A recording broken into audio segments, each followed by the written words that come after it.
Hey, what's up everybody? It's Rutech. Today we'll be talking about the best $1,500 streaming and gaming PC that you can get for February of 2021.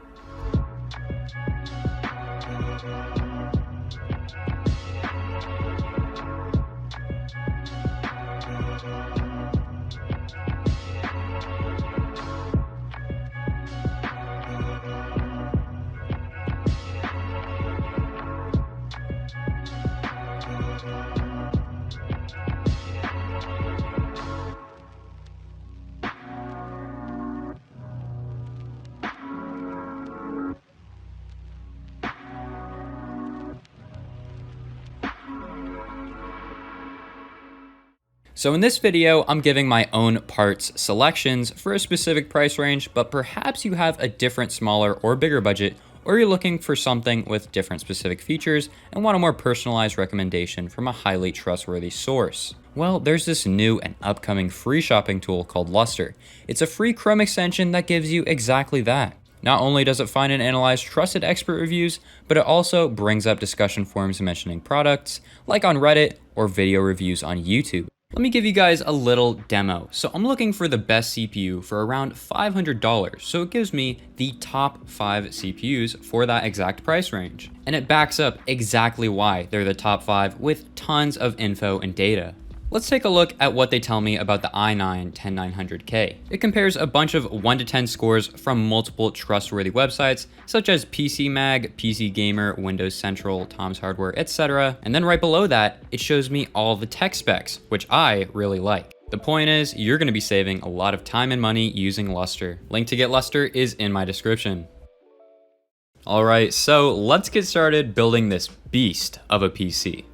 Our first order of business, like usual, is getting the case prepared for the installation of the power supply, so let's take off that side panel. For this particular build, I chose the EVGA 600BR. Make sure that fan is facing the bottom of the case and slide it in.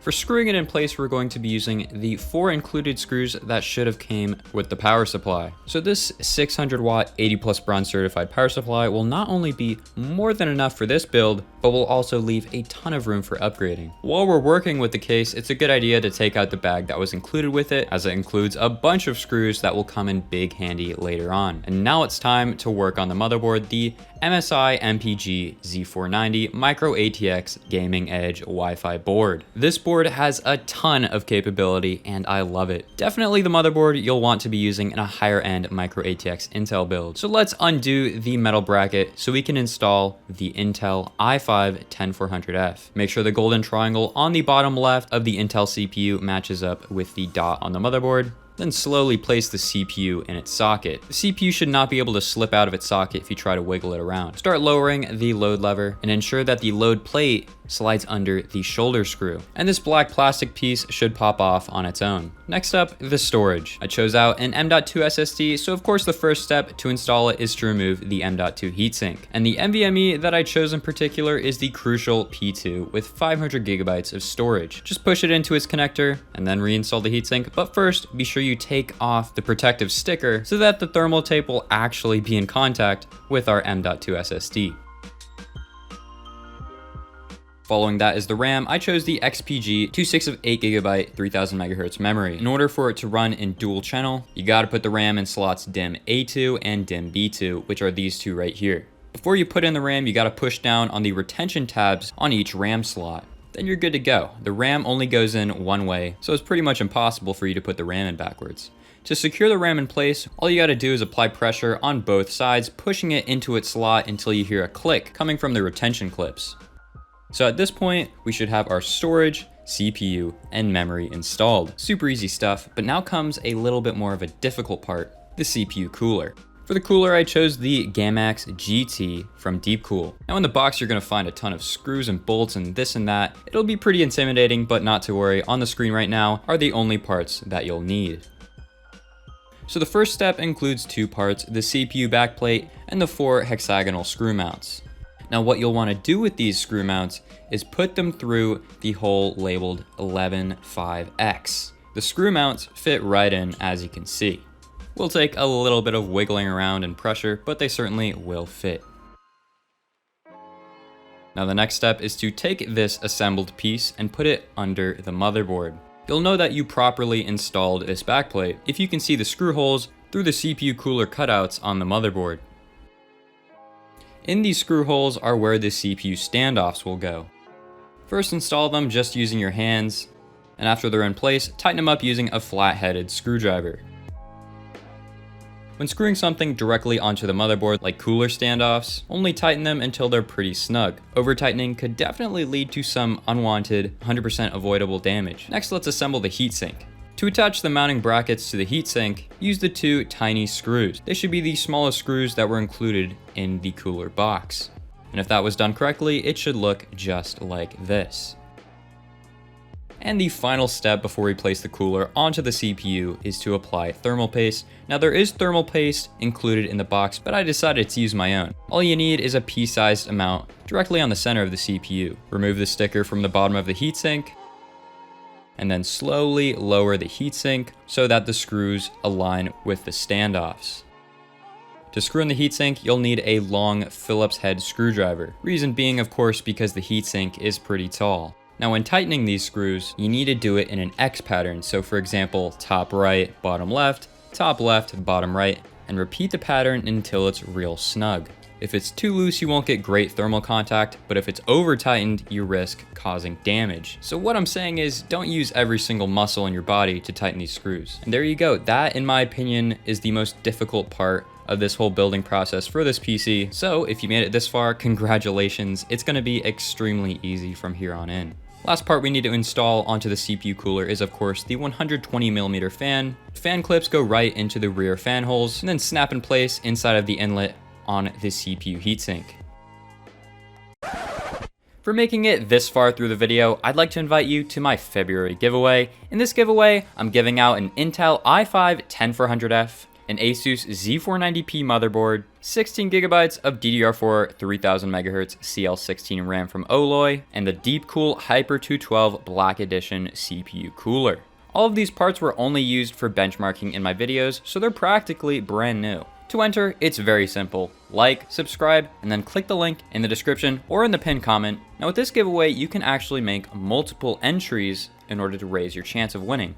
Let me show you. When you click on the giveaway link, you'll be led to this page. You'll see some simple rules and information, and then you'll see the different ways you can enter. Now, each one of these is valid for one entry. So if you do all 4 of them, you'll get 4 entries, and if you only do one, you get 1 entry. So obviously, the more of these you do, the higher the chance you have of winning. So if you want to have the highest chance of winning, be sure to follow me on Twitter, follow me on Instagram, subscribe on YouTube, and follow on Twitch. Once again, the link is in my description and in the pinned comment. Good luck, everyone. This fan will of course need power, so locate its 4-pin fan connector and connect it to the motherboard header labeled CPU fan 1. And now we have one final step before we put the motherboard in the case. You have to install 2 extra standoffs in the case. One right here and one right here. Now you may not have the exact tool to screw in motherboard standoffs, but that's not a problem. You could definitely do it with some needle nose pliers or really anything that could get a good grip on the standoffs. But yeah, once those standoffs are in, it's time to put the motherboard in the case. The best way to do this is to align the IO shield with its cutout, because once it's aligned with the IO cutout, all of the screw holes should become perfectly aligned as well. To secure the motherboard in place, we're going to be using these screws, which you can find in the bag that was included with the case. This is what the screws look like, and this is where they should go. For the next couple of steps, we're going to be plugging a bunch of things in, starting with the 24-pin power connector. You can find this cable coming out of the power supply. 24-pin header is to the right of the RAM. Connect the 4-pin connector first. There's a little notch on the connector that disallows you from doing it the other way around. Then you evenly apply some pressure along the connector until it's all the way in. After that is the CPU power connector. Just like with most modern motherboards, you can find the CPU power header on the top left of the motherboard. You'll find a row of 16 pins on the header, but we're only going to be using the 8 on the left side. That's it for the power supply connectors for now. Next comes the front connectors, starting with the USB 3.0 cable. This one goes in the header labeled JUSB 3. It's almost impossible to plug this thing in the wrong way, as it has a notch at the top which aligns with the cutout on the header. After that comes its grandpa, the USB connector. Take note of the fact that there's a flat area on the connector. If you try forcing it in the wrong way, you might end up with a bent pin. Having a bent pin, not desirable. Next is HD audio. It looks very similar to the USB connector. You can find the header for this on the very bottom left of the motherboard. And last, but certainly not least, are the front panel connectors. This is usually where PC building newcomers make the most mistakes. And the only solution to not make these mistakes is to just follow the instructions. These connectors go in the header labeled JFP1. All of the connectors are labeled, and remember, the triangle indicates positive or plus. And if you're still super confused, you should definitely come join my Discord. The link to it will be in the description. Tons of people who are willing to help out. And now we're going to install our fans. For the fans, we're using a 5-pack of Deepcool RF 120Ms. The fans have to be installed in this exact direction with the Deepcool sticker facing the front. To mount the fans, use the screws that should have been included in the box with your Deepcool RF 120Ms. 3 intake fans in an airflow focused case. This PC is going to be kept nice and cool. Now you can return the front grille back into its spot. Just apply some even pressure along the sides and it'll click right back in. For air outtake, we of course will be using the 2 remaining RF 120Ms. For the top fan, you want to make sure the Deepcool sticker on the middle of the fan is facing the bottom. And for the rear outtake fan, the Deepcool sticker should be facing the front of the PC. After all the fans are installed, route the fan cables through the cable cutouts to the back of the PC. With the fan cables routed to the back of the PC, we can now attach them to their fan hubs. Now there's going to be 2 types of connectors that come out of each individual fan, one for RGB and one for power. You're going to want to be using these female headers, the ones that don't have the wings on the sides. Go ahead and plug them into the fan hub, which should have been included with the RF 120Ms box. Then take the 4-pin connector that comes out of the fan hub and route it through the cutout so it can reach the bottom right corner of the motherboard. This connector will attach to the System Fan 2 header. This will supply all the power to our front 3 fans. And now just for convenience, this is totally optional, you can adhere the fan hub somewhere in the case. I found this spot to be the best, but you can definitely do it somewhere else if you'd like. We're going to apply pretty much the same exact process for the 2 fans in the back. Locate your second fan hub, which should have been included in the box with your RF 120Ms, and connect the 2 4-pin fan connectors that should come out of the top and rear exhaust fan. Just like the last fan hub, you can adhere it anywhere you'd like. I chose to adhere it to this top middle section just to make it super easy if a second top exhaust fan is ever to be added down the road. And the second fan hub cable will be routed towards the bottom of the motherboard, which is where we'll find our fan header, which will supply the power to the 2 fans in the back. The header should be labeled System Fan 1. Now we're going to get started on the RGB side of things, of course because of the high frame rate boost it gives you. We're going to start by connecting the RGB connector on the CPU fan and the top of the CPU heatsink. With these 2 cables connected, you're still going to have a spare connector. This is going to get routed to the back of the case, and you'll see why in a second. Next, find the 4-pin RGB adapter. There should be one included with the fans and one included with the CPU cooler. Route the female side of this adapter through the top left motherboard cutout and plug it into the JRGB2 header. So you should at this point have a ton of RGB connectors dangling from the top right corner of your case. These connectors should be coming from the top fan, the rear fan, and the CPU fan.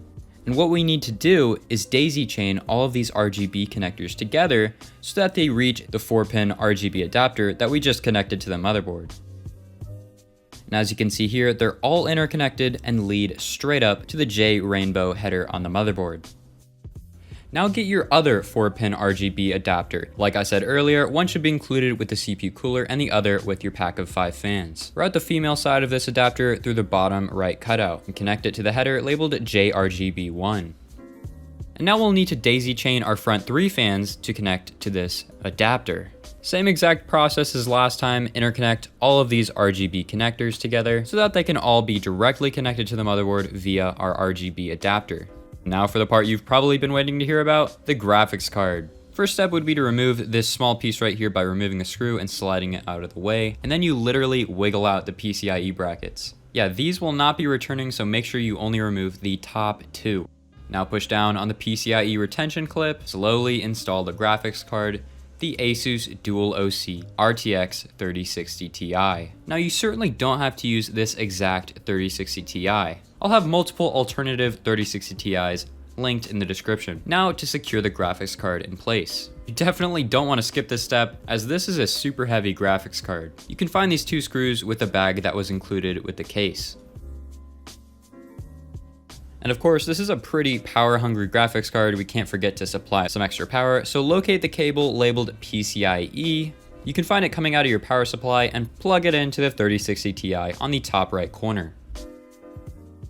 And now the final step, putting in the Wi-Fi antennas. All you really gotta do is just twist them into place.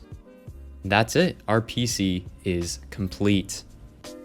This PC is a 4K gaming powerhouse. But before we can test that out, we have to install Windows and the proper drivers, so let's get started on that. So to install Windows, we're going to be using the Windows ISO method.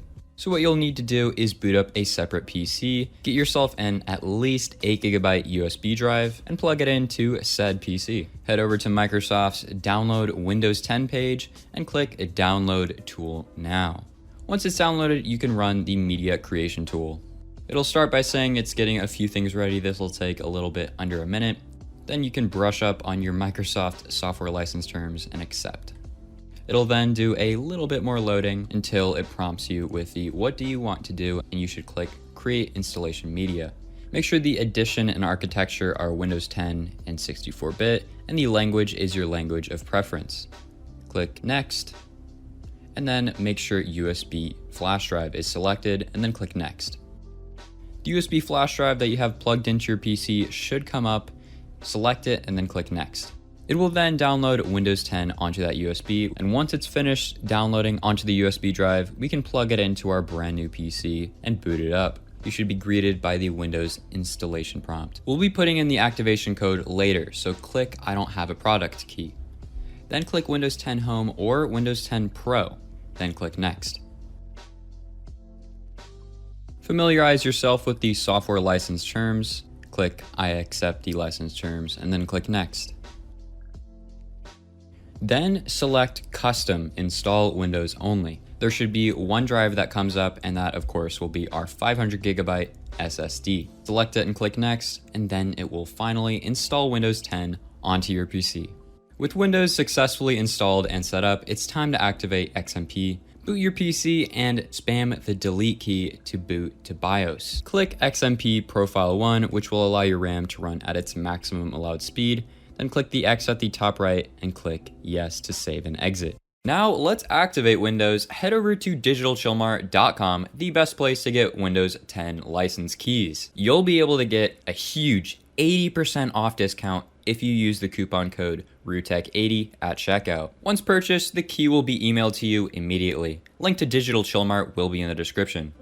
Now head over to Activation Settings. You can just search it up on your Windows search bar, and once you make it there, click on the button that prompts you to put in your activation key, and that's where you'll want to put in the key that you received from Digital Chill Mart. And last but not least, the drivers. So I'm not going to walk you guys through every step in order to install the drivers, as all you really got to do is click the download button and click next a couple of times.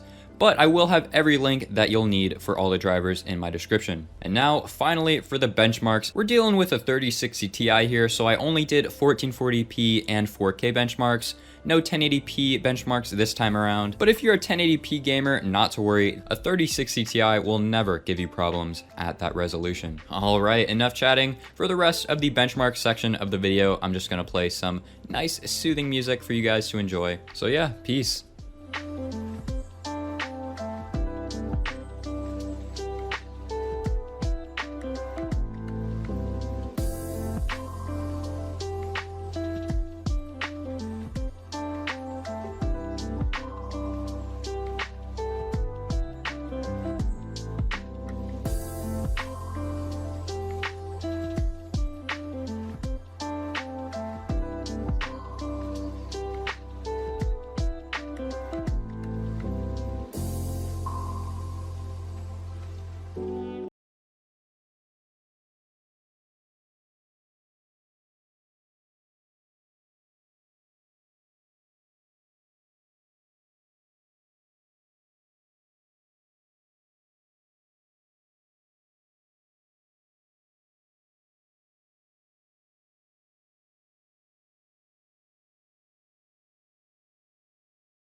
So that'll wrap it up for today's video. If you enjoyed the video, drop a like. Have any comments or questions, drop a comment below.